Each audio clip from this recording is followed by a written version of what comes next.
Yo, welcome in everyone. Um, Thank y'all for tuning in the other night and watching it at any point. We truly appreciate that from the bottom of our hearts.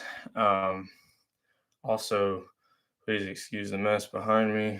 Um, but I just wanted to get on here a few minutes before the rankings reveal on ESPN that will happen live here in just a couple minutes, just to go over um, a couple of things about championship weekend. But first, I wanted to shout out my grandmother, Gran. It is her birthday today. Just wanted to let her know and everyone know out there how much I love her. Happy birthday, Gran. I hope you have a great and wonderful day. I'm sure y'all are wondering where my partners are. My dad and my brother, they are there celebrating with my grandmother today. So that is why I will be flying solo today. But just real quickly, as a Georgia fan, yesterday was kind of disappointing, to say the least. And I know it was for the players too. Um, but I feel like the players on both teams handled that game with class and grace. So kudos to them. Shout out to both teams. It was a great game yesterday. The fan in me wants to, explain away why Georgia didn't come out on top, and there were some points left on the board and some questionable calls that didn't go Georgia's way, but that is how it goes. That's sport. That's competition. And I just wanted to shout out Carson Beck and Brock Bowers for the class in which they handled the adversity yesterday. I will read some of the comments, uh, post game comments from the players and Kirby later after the rankings reveal, but it looks like we are about to be live here with the rankings reveal. So, without further ado, it's beginning, and I apologize. I'm looking at this on my iPad while running the stream. So, thank you guys for tuning in. We definitely appreciate y'all from the bottom of our hearts. Whenever you watch this, if you like it, give us a like, subscribe. We're gonna be doing, excuse me, as many of these as we can throughout the week. And who knows where this may go in the future, but we definitely just want to have some fun with this and just give our takes on some stuff to do with college football. So I know the big debate is, kind of, will the SEC get left out? Yeah. Thank you for tuning in, Dad. Go Dogs. Like I said, go Dogs forever. That was a hard one last night. Tough game. Still not over it. Don't know if I ever will be because the competitor in me. But yeah. So yeah, the big debate again is whether or not the SEC gets left out. And just in short, I think yes. I think now they do get left out. Unfortunately, with the results of yesterday's games, I think that the SEC is officially cooked for this year, and that is the perfect imperfection with this 14 playoff format. That's why we're going to the 12-team playoff format next season. Honestly, because now I think each Power Five conference will have been left out of the playoff if the SEC gets left out today. The other four have been, I believe. I'd like to check on that, but um, if there are five Power Five teams and only four get in every year, one's going to get left out. So, um, that was why there was a huge push for a 12-team playoff. So, in that format next year, both Alabama and Georgia would likely get in, as well as maybe Missouri and Ole Miss, which would be interesting. We could have some repeat matchups in the playoff that we already saw earlier this season.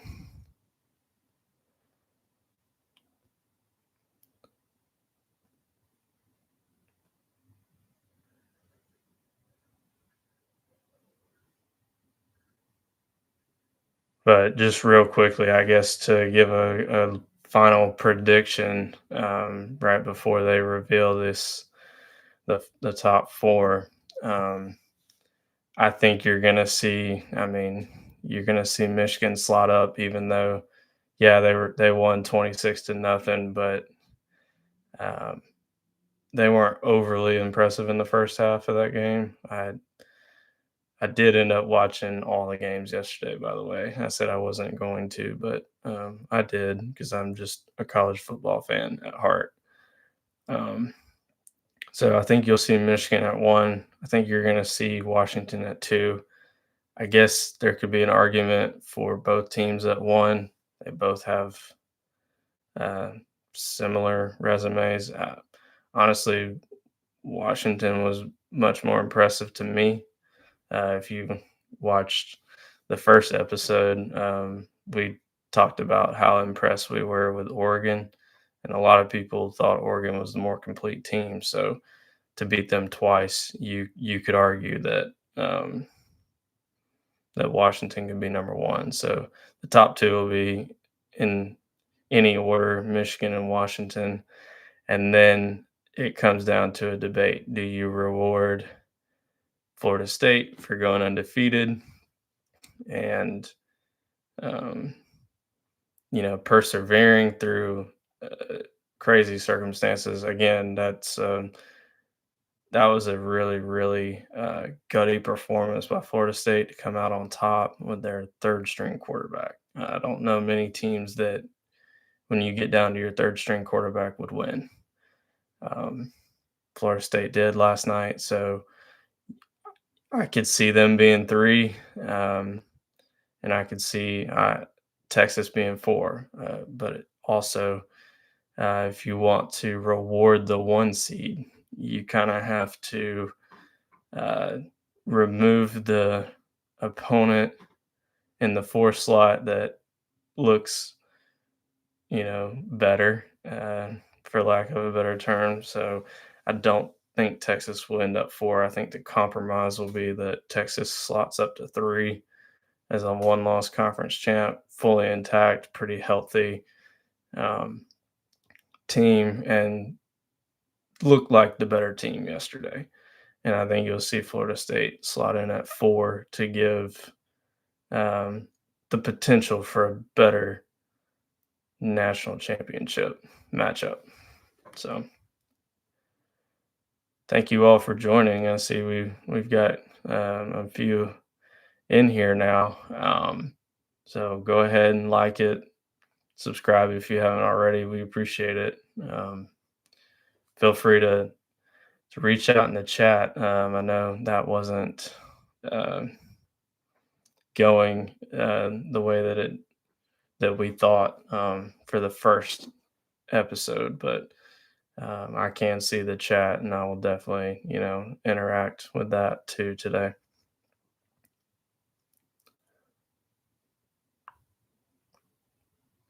And again, for those that are just joining, my two partners, my dad and my brother, there with my grandmother today. Happy birthday, Gran again. So that is where they are, and they will not be joining me today. So I hope that you guys enjoy what I have to say today because I will be the only one.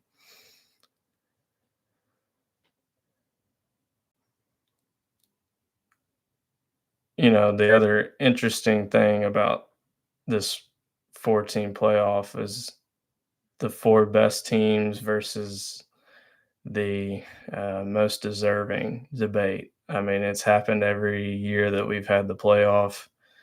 Um, and it hasn't always been the four best teams. In fact, I would argue more often than not, it's the most deserving teams because everybody likes to look at the resume and what you've done. And why not? It's more about what you do on the field, right? I mean, why play the games if we're just gonna look at how you look? It's not a beauty contest, as Booger McFarland said last night, and I think he's saying that right now, actually. Although I don't completely agree with Booger's take on this. If it were a beauty contest, we would just select the four most appealing teams, the teams that we think are the best. And that's not the charge of the committee. But also, I feel like there's been some times too where, they took one aspect of their charge and then what guidelines they give us for the selection to the playoff, and they just run with it. Um, Resume being one of them, uh, eye test, conference champion or not, and then beauty pageant. It really can be. I mean, you can look at Ohio State teams in the past and Michigan State that got in a few years ago, and um, TCU even last year. They were a one-loss um, non-conference champion. They didn't win their conference. So I guess that does give a little hope to the Georgia fans out there, but I think it's slim to none for UGA and Alabama really, because again the results on the field matter. Um, Georgia lost to Alabama yesterday. Alabama lost to Texas at home, and as I've said before, Texas dominated that game. So by the transitive property, Texas is better than Alabama and Georgia and will get the nod. I disagree. I think if you put all these teams on a neutral field, 1 through 8, I think Alabama and Georgia beat all of them, including each other. Um, so, but I am not in the room today making the decision. So we wait and we see.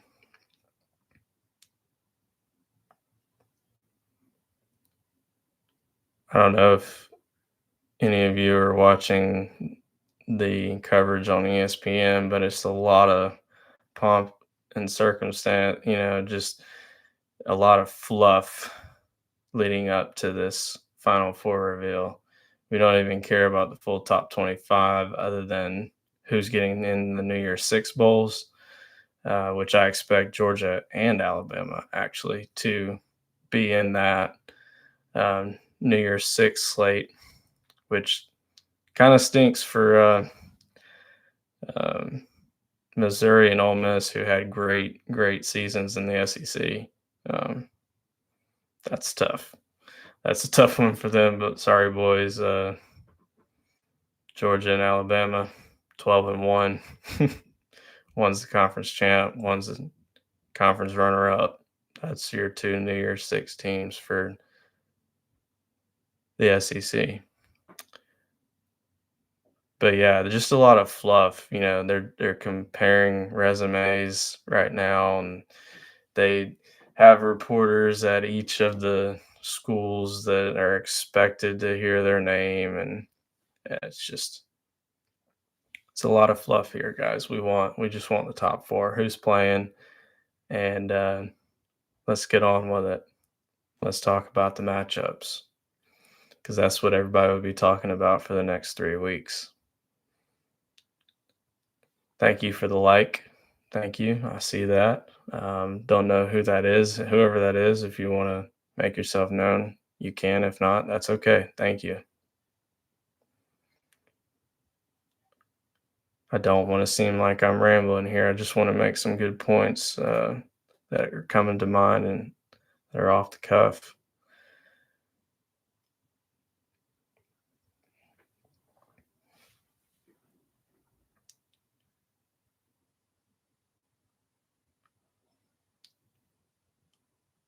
So I will say congratulations, to everyone in Austin, Texas. Yesterday went your way. Uh, it definitely worked out for you guys. I guess hook 'em. Y'all had that literally go the exact way it needed to, with Alabama winning, and now you have the trump card over Alabama. And, you know, with Florida State kind of winning ugly, that helped. It also helps that Washington took care of business. An undefeated Pac-12 champ helps Texas, as I alluded to in our previous episode.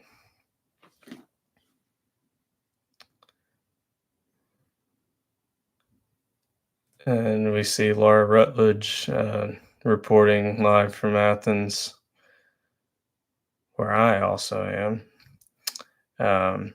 And Kirby did make a really good point, post game about Georgia being one of the four best teams. If you don't see that, he's like, basically, I don't know what to tell you. And I think he's right. I mean, those were the two best teams in the country playing yesterday. But unfortunately, I think both of them will be left out of this playoff. And the SEC gets a little taste of what these other conferences have had to deal with being left out.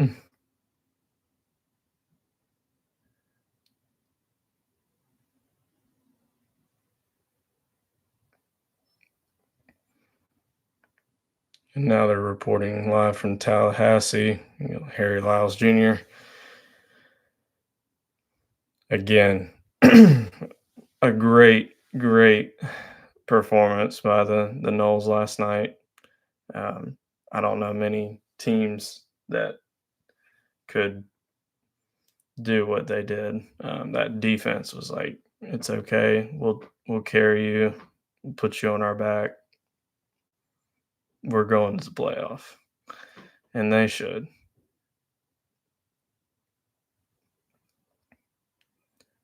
The results on the field matter.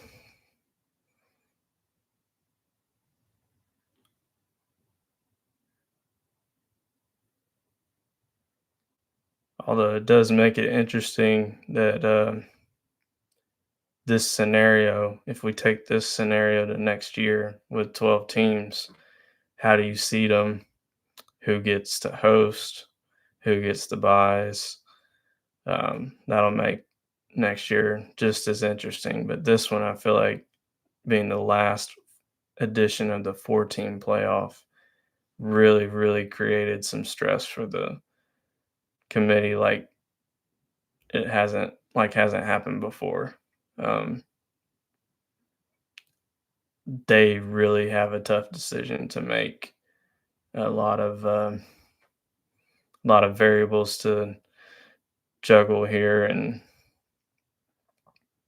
I don't envy their decision. I don't want to be on national TV explaining why the SEC gets left out today. I just wouldn't want that because you can clearly tell that those two teams are two of the best teams in America, and you're gonna tell them and their fan bases, sorry, you don't deserve it this year.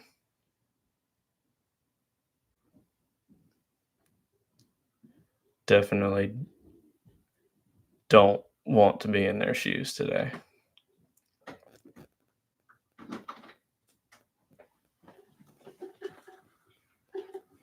Uh-oh. And there's Summer. No. My wife Summer being a wonderful wife and bringing me some coffee. Thanks, babe.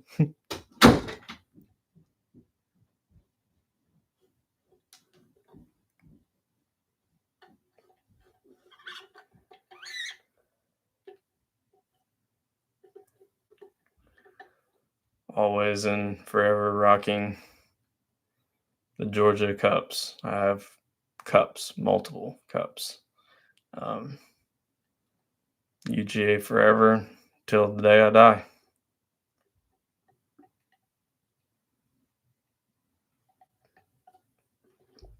But it looks like the selection show is at a commercial break. I did want to hit on something real quick.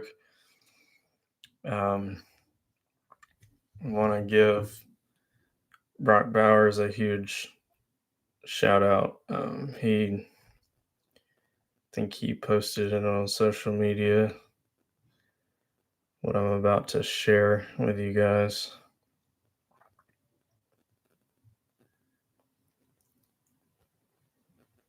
And just he's a class act. Again, this is from Brock Bowers. Looks like he posted it to Facebook. He said, "You want tears? It won't happen at the University of Georgia. You want injury excuses? You won't find that in Athens. We're better than that. Some days you just get outplayed.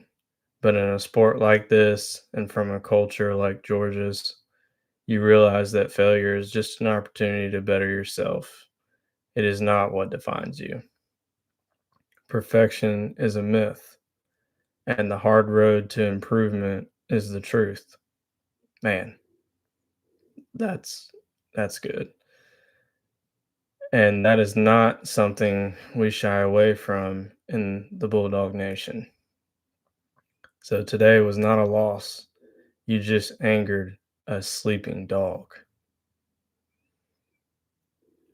I think Brock has a future in broadcasting if he wants it, maybe, or just journalism. This is good.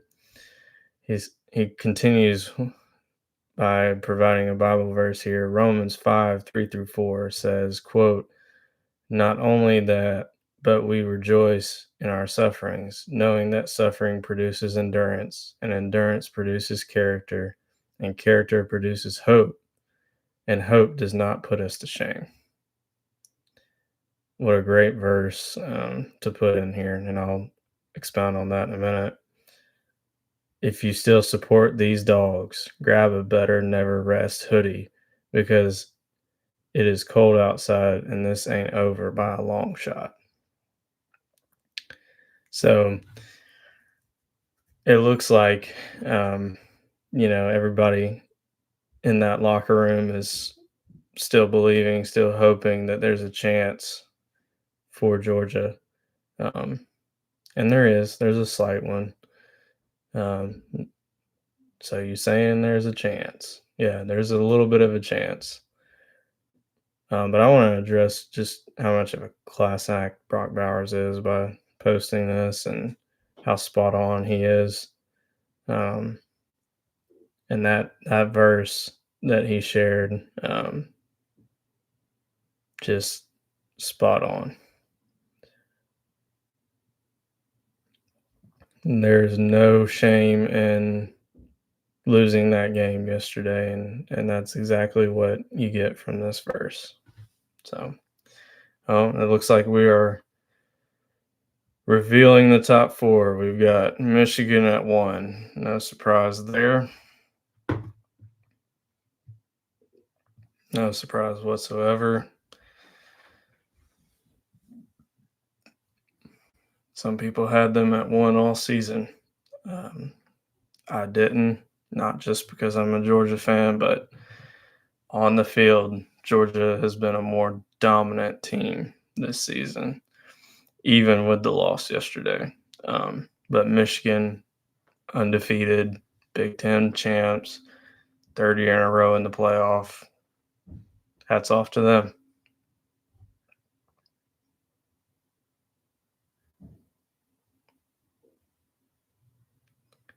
And Washington coming in at number 2.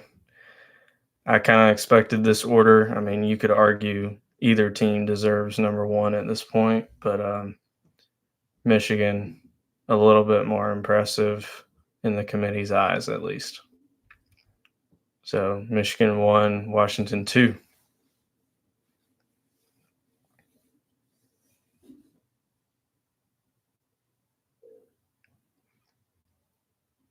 Watch out for the Huskies now. They now have the longest winning streak in the country after Georgia's loss. And they're not beating bad teams either. And I think they're starting to get their defense figured out a little bit. If they can make a few stops, who's stopping that offense? And we have Texas at 3. Yeah, I mean, I can see it. I can see why the committee views Texas as the third best team. They went out there and earned it yesterday. So congrats to the Texas Longhorns. And it all comes down to the 4th spot. Is the SEC left out? Does Alabama sneak in there? Does Georgia sneak in there and Alabama gets left out? That would be something. But I expect to see Florida State here.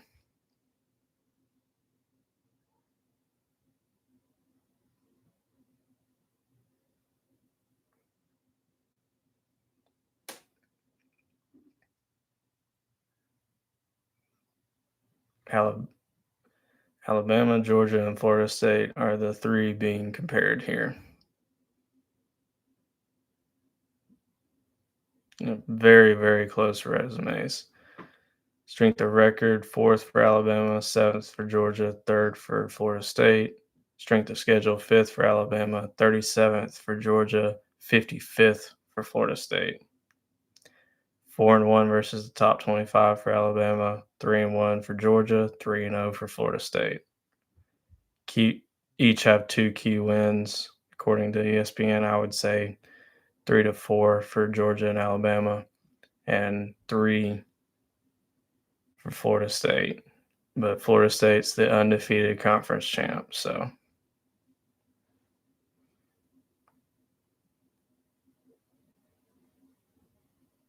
And Georgia at number 6. They go from number 1 to number 6. I think, and I'll have to check, but I think that's the first time in the playoff era that the team number 1 in the second to last rankings slips out of the top 4.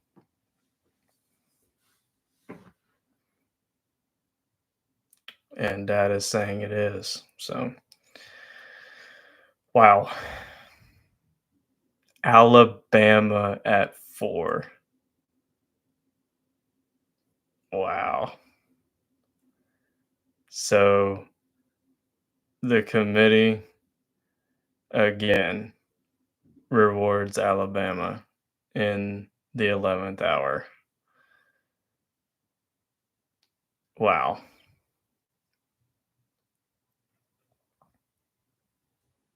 I I wasn't expecting it. I really wasn't. I thought for sure that we were gonna get the SEC totally left out. Yep, Dad again says lots of firsts happening. Yes. Again, this is like any other, not like any other college football playoff that we've seen.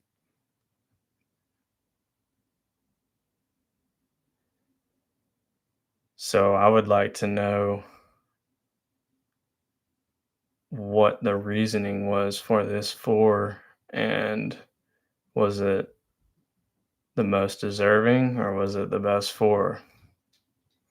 Because you've got a lot of people in Tallahassee pissed off right now, and I don't blame them. I don't know how Georgia is behind Florida State if we're looking at these rankings. Alabama lost. I mean, Georgia lost to Alabama, and Alabama's at 4. I mean, those two teams looked dead even to me.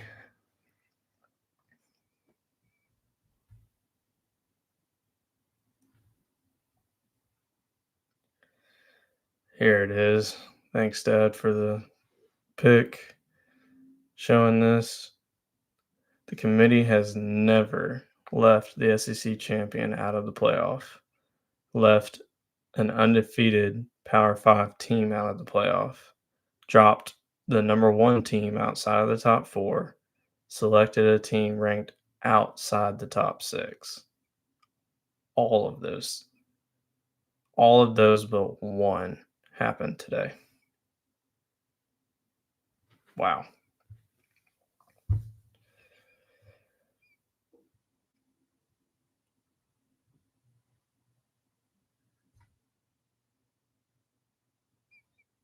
Sorry, I'm just a little shocked. Not sure really what to say other than, I mean, in the committee's eyes, it definitely seems like Alabama earned it on the field yesterday by beating the back to back national champs, winners of 29 in a row. Um, they're the only team that has beaten Georgia in the last 3 seasons. That's incredible.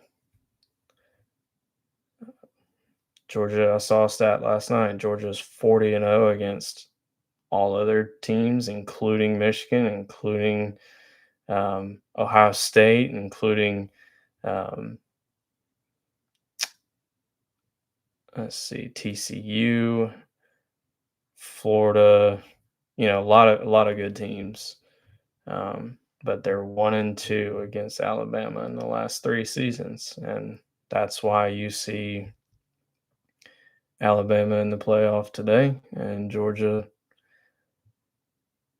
sitting at home for that semifinal. But I would expect with Georgia being at 6, we're looking at a New Year's Six bowl for Georgia, which I don't know. Maybe somebody could help me. I think that will be the Peach Bowl for Georgia. We'll find out here in a little bit, but I kind of want to give my prediction for that. I think it'll be the Peach Bowl because the Sugar Bowl is one of the semifinal games.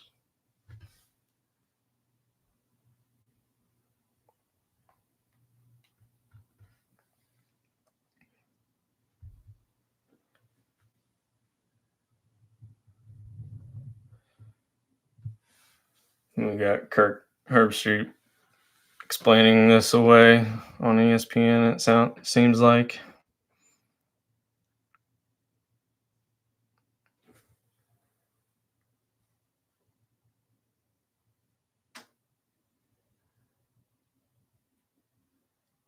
So, what is the sentiment in Seminole country? I'd like to know if there's anyone out there that supports Florida State or knows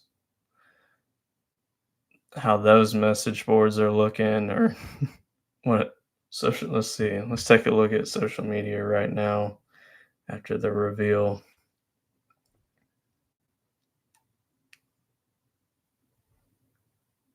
Going to X first here.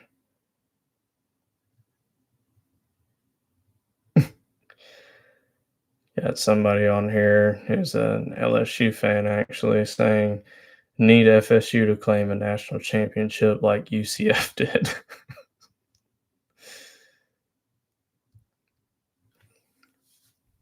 I'm sure there will be people out there wanting to argue that, but not sure how that could happen.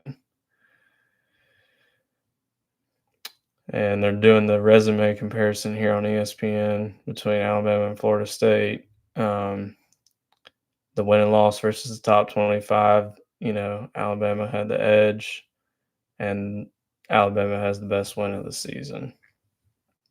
Clearly, the best win. I mean, some people will say Texas going into Tuscaloosa. I mean, you could argue that. I might agree with it. You could probably argue that either way, but Alabama wasn't on the run that Georgia was just on, and Alabama looked way worse in week 2 than Georgia did. Georgia did start slow this season. Dad says the committee just said Georgia is worse than Florida State with no QB. Yep. And I have a huge problem with that. That's why I said, wow, Florida State at 5, Georgia at 6. So you're telling me that Georgia, with an NFL roster, an NFL first round quarterback today, if he wants to come out, I truly believe that. A lot of people have been saying that recently, not just fans like myself, but scouts.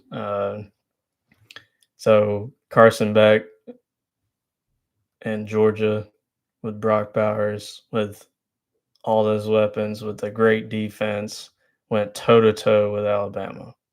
Toe to toe. And if that game's played 100 times, you probably have a 50-50 split on who wins. But Florida State's better because they have that 0. And yeah, the results on the field matter, but my eyes tell me that Florida State is not better than Georgia. My eyes actually tell me Georgia could beat everybody in the top 4.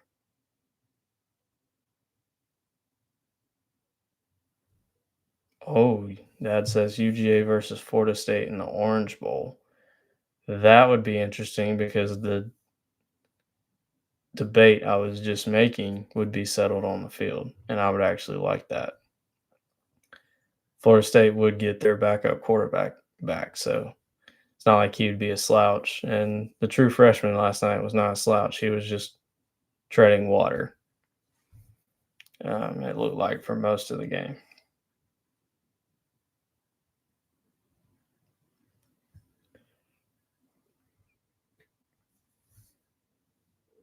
But yeah, I don't agree with Florida State being ranked ahead of Georgia. I know when I got on here, I said I expected Florida State at 4. The reason for that was an undefeated conference champion. Period. That's the only reason that I thought that.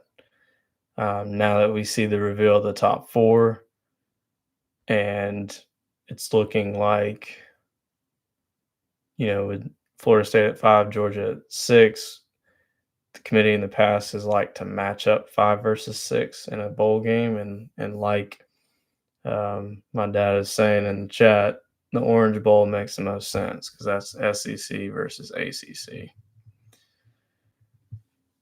and it is a New Year's Six bowl.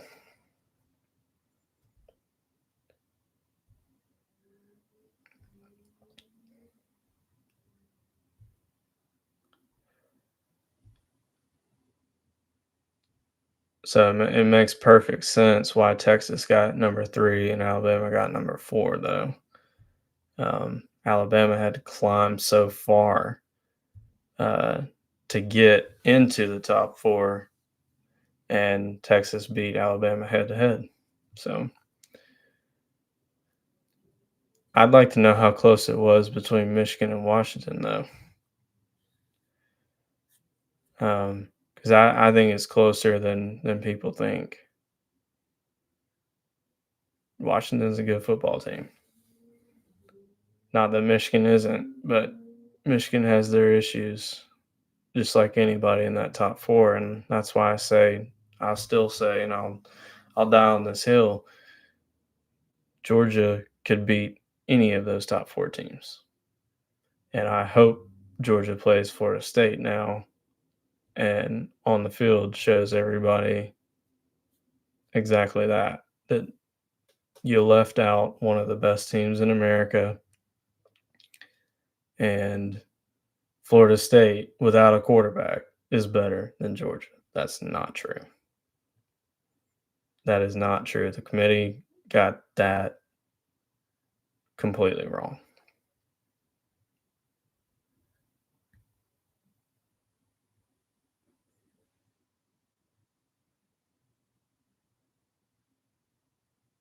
And we're seeing the live reaction of Florida State being left out.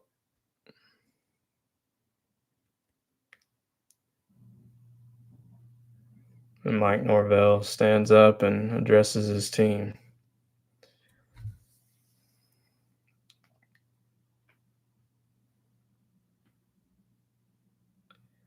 And now we've got Boo Corrigan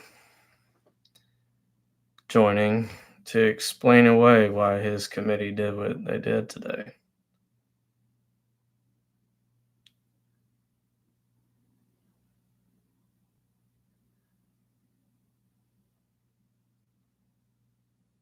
It's just funny as a Georgia fan how Alabama benefited from all of this. Just makes me sick. But they beat us on the field yesterday, so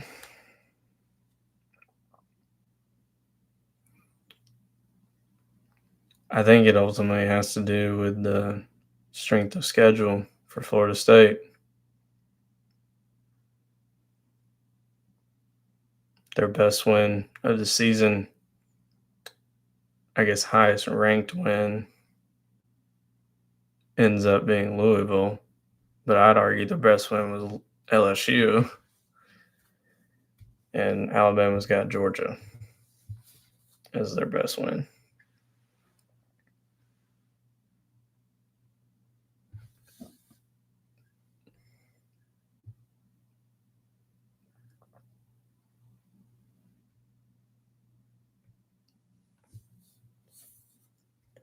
A lot of firsts today. A lot of firsts.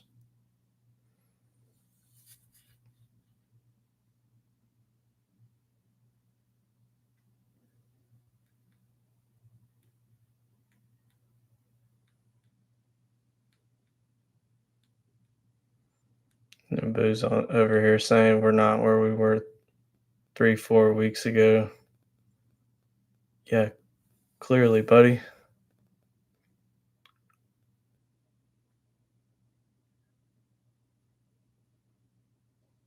Sorry, I was just reading. I've got the closed captions on because I don't think that I could share the audio from the broadcast.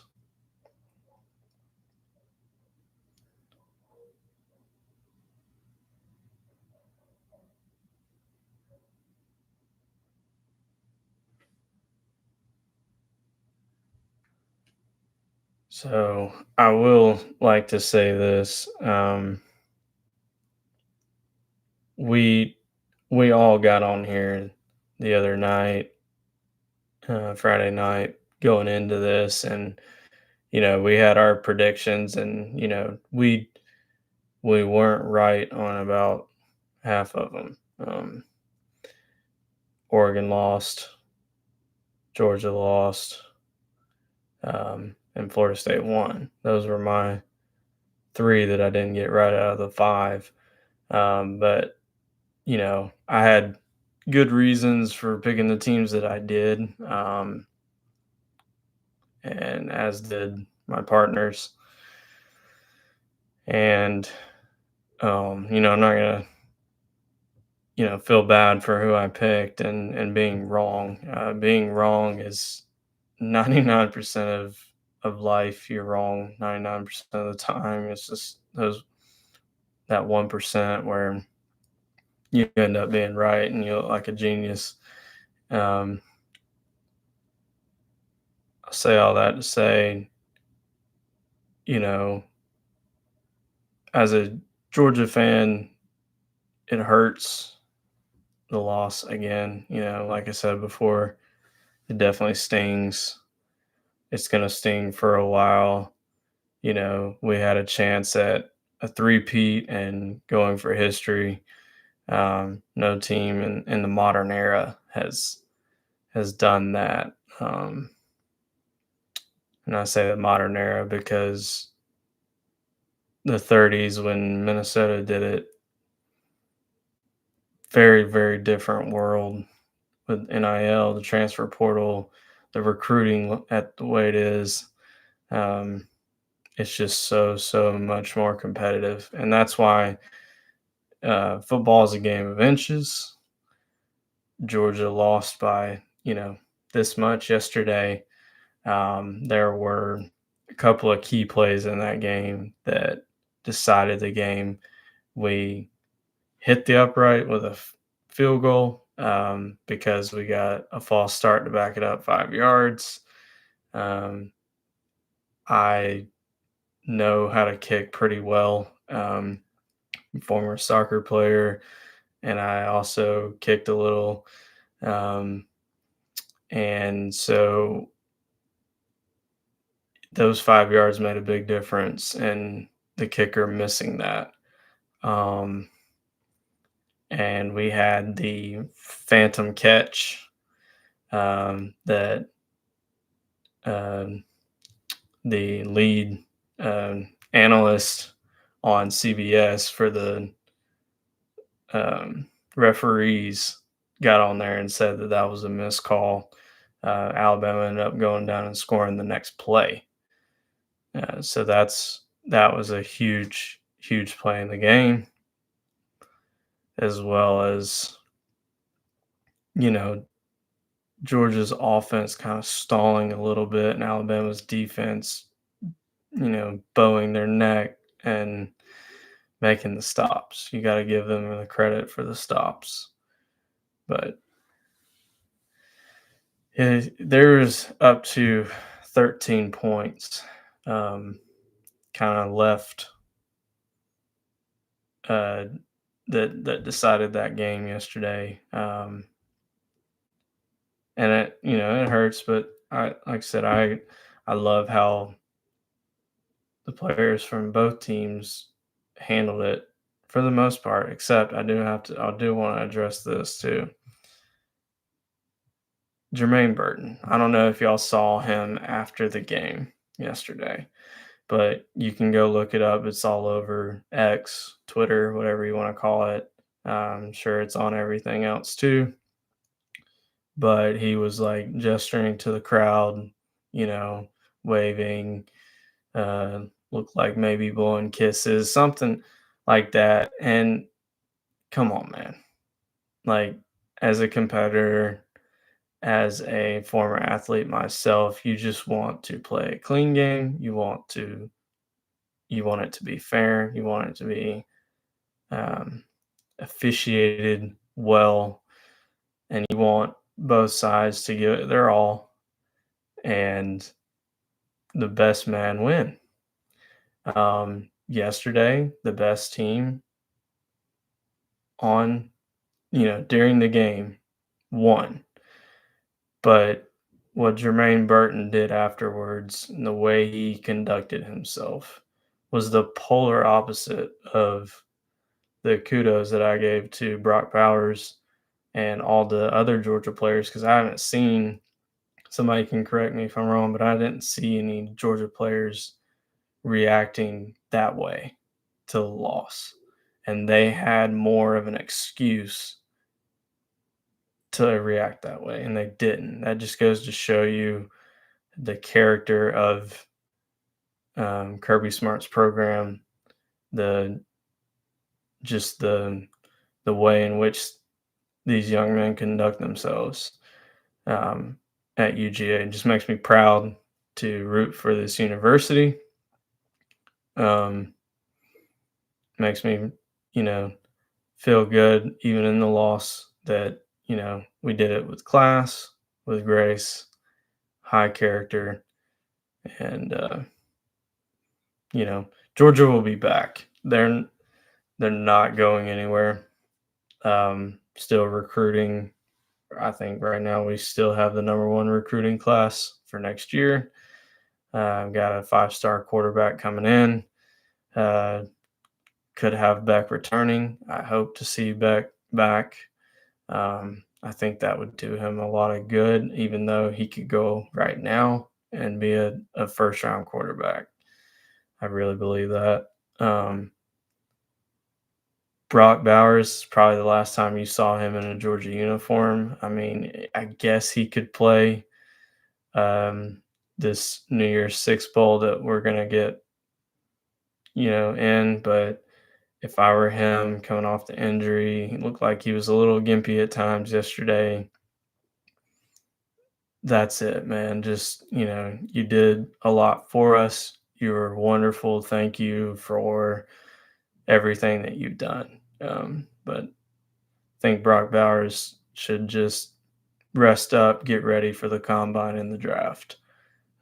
Thank you for being, as we say it in Dog Nation, a damn good dog, because you certainly raised that standard of being what a damn good dog means.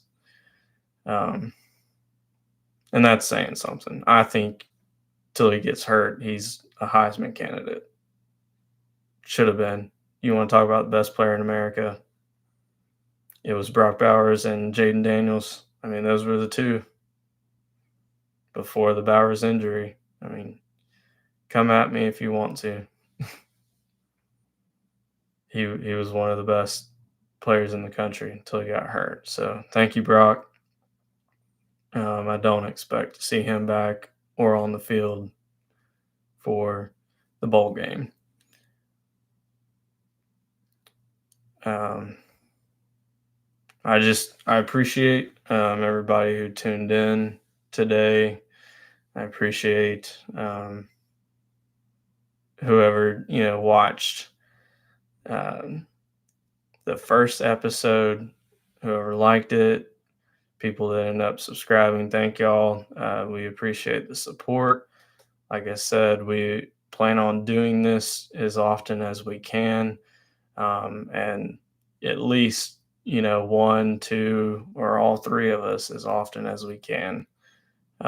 We loved it. We had a lot of fun. I think I can speak for all three of us. We enjoyed it. It was a great conversation.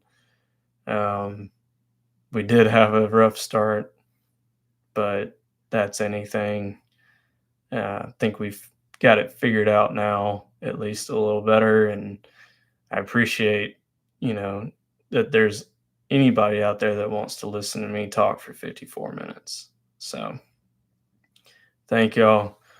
I'm going to go watch the rest of this rankings reveal, see what bowl game Georgia's in. Like I said, I would expect it to be the Orange Bowl. I said the Peach Bowl maybe, but that's probably going to go to somebody like Ole Miss or Missouri now, with Alabama getting in. So I'd like to see who that is against. Probably Florida State. Again,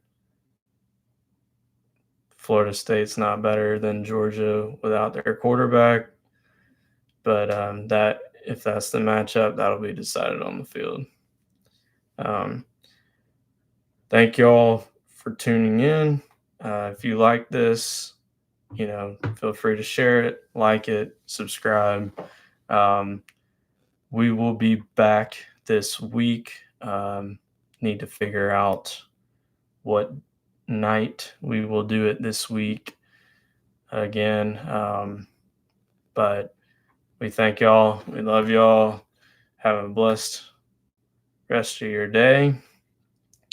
We look forward to the next time.